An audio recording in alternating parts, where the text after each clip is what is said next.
Friends, आज का हमारा टॉपिक है सीएसएस के अंदर। आज हम सीखने वाले हैं कि एनिमेशन को हम परसेंटेज की फॉर्म में किस प्रकार से इम्प्लीमेंट कर सकते हैं, किस प्रकार से यूज़ कर सकते हैं। यानी कि अगर हमें कोई स्टेजेस के फॉर्म में उसको इम्प्लीमेंट करना है तो उसको हम कैसे कर सकते हैं। अभी तक हमने क्या सीखा, अभी तक हमने जो देखा वो क्या था कि अभी तक सबसे पहले हम स्टार्टिंग वैल्यू यानी फ्रॉम देते थे। फ्रॉम कहने का क्या मतलब है कि 0% स्टार्टिंग देते थे। उसके बाद एंडिंग डायरेक्टली हम देते थे यानी 100%। तो हमारी जो एनिमेशन होती थी वो 0 से स्टार्ट होती थी, 100% तक जाती थी। बट हम यहाँ पर चाहते हैं कि 50% पर हम कोई अदर एनिमेशन इंप्लीमेंट करना चाहते हैं, यानी कुछ और चेंज हो, तो उस प्रकार से भी हम कर सकते हैं। यानी कि उसको हम परसेंटेज की फॉर्म में भी क्या कर सकते हैं, इंप्लीमेंट कर सकते हैं। कहने का क्या मतलब है, अगर हम फ्रॉम लिखते थे तो उसका मतलब होता था कि 0%, और यहाँ पर इसके जस्ट बाद हम क्या लिखते थे, 2 लिखते थे, उसका मतलब होता था 100%। लेकिन अगर हम इसको कुछ पार्ट में भी डिवाइड करना चाहते हैं, यानी कि अलग अलग स्टेट में जो हमारी एनिमेशन है वो अलग अलग दिखे, तो उस कंडीशन पे हम क्या कर सकते हैं, यहाँ पर हम क्या कर सकते हैं, मान लेते हैं कि हमारी स्टेट ए है और ये क्या है, हमारी बी है। तो यहाँ से डायरेक्टली ए से हम बी में जा रहे थे, लेकिन हम चाहते हैं कि इसके बीच में कोई सी भी आ जाए, यानी कि 50% पर कुछ और चेंज दिखाई दे। तो इस कंडीशन पर भी हम उसके लिए क्या यूज करते हैं, जो हमारी परसेंट होती है इसको हम यूज करते हैं। फॉर एग्जाम्पल, अगर हम कलर पर अपने एनिमेशन लगाना चाहते हैं, जो हमारा बिजी कलर होता है यानी बैकग्राउंड कलर, उस पर एनिमेशन को इम्प्लीमेंट करना चाहते हैं। हम चाहते हैं कि जब 0% हो तो उस कंडीशन पे जो हमारा कलर हो वो क्या होना चाहिए, मान लेते हैं कि येलो होना चाहिए। उसके बाद हम चाहते हैं कि जैसे ही हमारी जो एनिमेशन है 0% के आगे बढ़े, यानी 100% तक तो वो जाएगी, लेकिन हम चाहते हैं कि जैसे ये 50% हो उस कंडीशन पे इसका जो कलर हो वो क्या हो जाना चाहिए, ब्लू हो जाना चाहिए। उसके बाद हम चाहते हैं कि जैसे ही 100% हो उस कंडीशन पे इसका कलर क्या हो जाना चाहिए, इसका जो कलर है वो क्या हो जाना चाहिए, यहाँ से रेड हो जाना चाहिए। तो इस प्रकार से भी हम अपनी एनिमेशन को क्या कर सकते हैं, इम्प्लीमेंट कर सकते हैं। यानी कि अभी तक हम सिंपल सी 2 स्टेज को ही लिखते थे, यानी कि स्टार्टिंग और एंडिंग, लेकिन अब हम उसके मिडिल में भी स्टेजेस को क्या कर सकते हैं, ऐड कर सकते हैं। अब इसको हम ऐड करके देखने वाले हैं। यहाँ से हम फॉन्ट पर नहीं लेने वाले हैं, हम कलर पर इंप्लीमेंट करने वाले हैं ताकि अच्छे से समझ में आ जाए।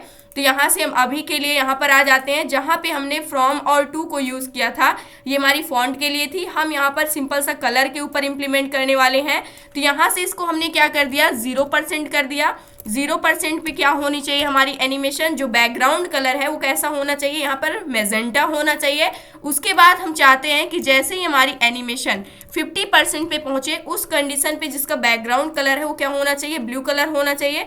उसके बाद हम चाहते हैं कि जैसे ही हमारी एनिमेशन 100% हो उस कंडीशन पे जो बैकग्राउंड कलर है वो कैसा हो जाना चाहिए, यहाँ पर हम ले लेते हैं वो हमारा जो कलर है वो यहाँ पर एक्वा हो जाना चाहिए। तो इस प्रकार से हमने यहाँ पर इम्प्लीमेंट कर दिया। अब इसको हम सेव करने वाले हैं। सेव करने के बाद यहाँ से हमने क्या लिया हुआ है, अपने कलर के ऊपर इम्प्लीमेंट किया हुआ है। जो एनिमेशन है यहाँ पर अभी के लिए विड्थ पर है, इसको हम किस पर करने वाले हैं, कलर पर करने वाले हैं। तो यहाँ से हम क्या लिख देंगे, एनिमेशन का name colour animation, colour animation, और हम चाहते हैं कि 4 सेकेंड में हो, तो यहाँ से हम सेकेंड को भी बढ़ा देते हैं और इसको हमने सेव किया। अब सेव करने के बाद सबसे पहला हमारा बैकग्राउंड कलर मैजेंटा होगा, उसके बाद ब्लू होगा, उसके बाद एक्वा होगा। अब यहाँ से जैसे हम रिफ्रेश करते हैं, सबसे पहले क्या हुआ यहाँ पर, अगर आप देखें तो सबसे पहले मैजेंटा हुआ, उसके बाद क्या होगा, यहाँ पर ब्लू होगा, उसके बाद क्या होगा, एक्वा होगा। तो इस प्रकार से क्या हो रही है, जो हमारी एनिमेशन है वो वर्क कर रही है।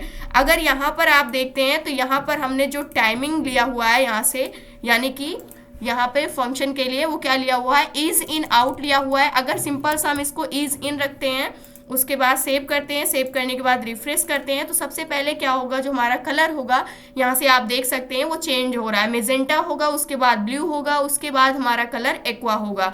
अगर यहीं पर हम चाहते हैं कि एक और ऐड कर दें, यानी कि एक स्टेट और हम ऐड करना चाहें, हम चाहते हैं कि जैसे 80% हो उस कंडीशन पे जो इसका कलर है वो कुछ और हो, तो यहाँ से उसको भी हम ऐड कर सकते हैं, यानी कि डिफरेंट को हम यहाँ पर ऐड कर सकते हैं। अब यहाँ से बीच में हम इसके जस्ट बाद एक और ऐड करने वाले हैं। 50 के बाद यहाँ से मान लीजिए हमने ऐड कर दिया, जैसे ही हमारी जो एनिमेशन है वो 80% पे पहुंचे उस कंडीशन पे जो इसका बैकग्राउंड कलर है वो क्या हो जाना चाहिए, हम चाहते हैं उसका बैकग्राउंड कलर ब्लैक हो जाना चाहिए। और इसको हमने सेव किया, सेव करने के बाद सेव किया, सेव करने के बाद जैसे ही रिफ्रेश करते हैं तो इस कंडीशन पे अगर आप देखें सबसे पहले यहाँ पर क्या होगा, मैजेंटा होगा, उसके बाद यहाँ पर कलर ब्लू होगा, उसके बाद क्या होगा यहाँ पर अगर आप देखें तो ब्लैक, एक्वा, इस प्रकार से जो हमारी एनिमेशन है वो क्या हो रही है यहाँ पर वर्क कर रही है। तो इस प्रकार से अगर हम अलग अलग स्टेज में अपनी एनिमेशन को दिखाना चाहते हैं तो उसको भी हम क्या कर सकते हैं, जो हमारी परसेंट इन एनिमेशन होती है उसकी हेल्प से हम क्रिएट कर सकते हैं। यानी परसेंट की फॉर्म में जो हम वैल्यू देते थे 2 की वैल्यू, फ्रॉम की वैल्यू, उसको हम परसेंट के फॉर्म में डिवाइड कर सकते हैं, यानी कि उसको परसेंट की फॉर्म में लिख सकते हैं ताकि हम अलग अलग स्टेज को क्या कर सकते हैं, दिखा सकते हैं। तो ये था आज का हमारा टॉपिक। आई होप दोस्तों अगर आज की इन्फॉर्मेशन आपको अच्छी लगी हो तो प्लीज़ वीडियो को लाइक करना, चैनल को सब्सक्राइब करना और दोस्तों के पास शेयर करना।